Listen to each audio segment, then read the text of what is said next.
আসসালামু আলাইকুম। উম, আসলে আমরা এমন একটা দেশে বাস করছি যে এই দেশে হাসতে গেলেও জীবন দিতে হয়। মানে কথা বলতেছে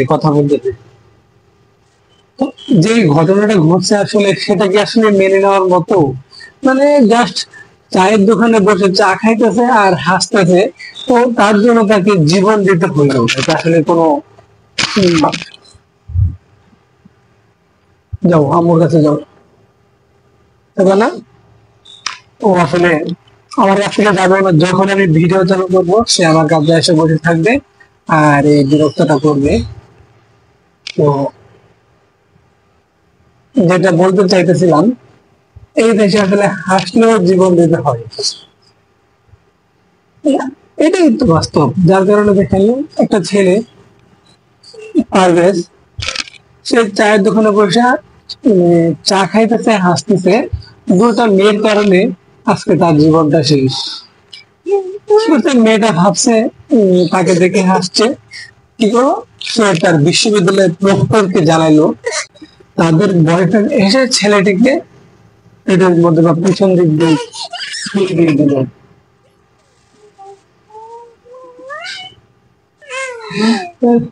দেখেন গাইস, ভিডিও করতে আসলে ওর যত ঢং শুরু হয়। এই যে বাবা ভিডিও করতেছি, দেখো।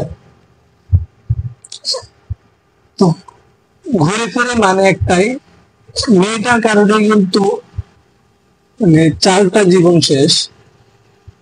চারটা জীবন শেষ বলতে যে খুন করছে এন্ড যারা খুন করছে তারাও কিন্তু, তাদের জীবনটা কিন্তু শেষ। যে অপরাধ করছে তার শাস্তি একদিন হবেই।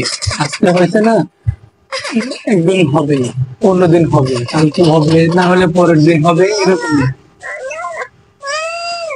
হম, এই যে, হ্যাঁ,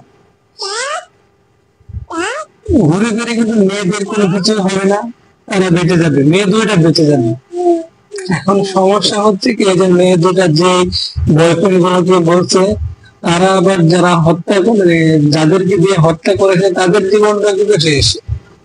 আজকে ধরা না পড়লে কালকে হয়তো বা দুদিন পর ধরা পড়বে, ধরা তো তাদেরকে পড়তেই হবে, তখন কিন্তু তাদের জীবনটা একেবারে শেষ। আর যে ছেলেটা মারা গেল,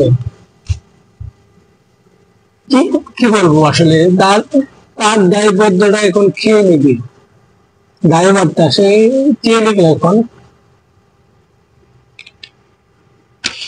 একটা বিশ্ববিদ্যালয়ে পড়া ছেলে, একটা প্রাইভেট বিশ্ববিদ্যালয়ে পড়া ছেলেটা যখন একটা বাবা মা কতটা কষ্ট করে লেখাপড়া করে এই পর্যন্ত নিয়ে আসছে, অবশ্যই একটা আশা থাকে যে বৃদ্ধ বয়সে এসে একটা ছেলে তার মা বাবাকে দেখবে। আর একটা ছেলের জীবন, একটা পুরুষ মানুষের জীবন কেড়ে নেওয়া মানে শুধু একটা মানুষের জীবন নাই, পুরো একটা ফ্যামিলির জীবন কেড়ে নেওয়া।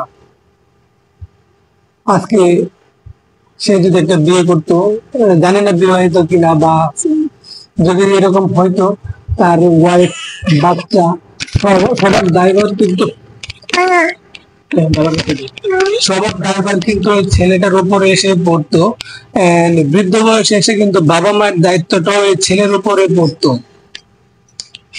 তো কি বলবো আসলে, আমরা এমন এক দেশে আছি যে দেশে আসলে হাসলেও জীবন দিতে হয়, খাবার খাইতে গেলে জীবন দিতে হয়। তুফাজ্জলের কথা বলতেছি, ভাত খেয়ে যার মৃত্যু হয়েছে। তারপর আসিয়ার কথা বলতেছি, বোনের বাড়িতে বেড়াতে গিয়ে জীবন দিতে হয়েছে। সবাই ভালো থাকবেন, সতর্ক থাকবেন। আল্লাহ হাফিজ।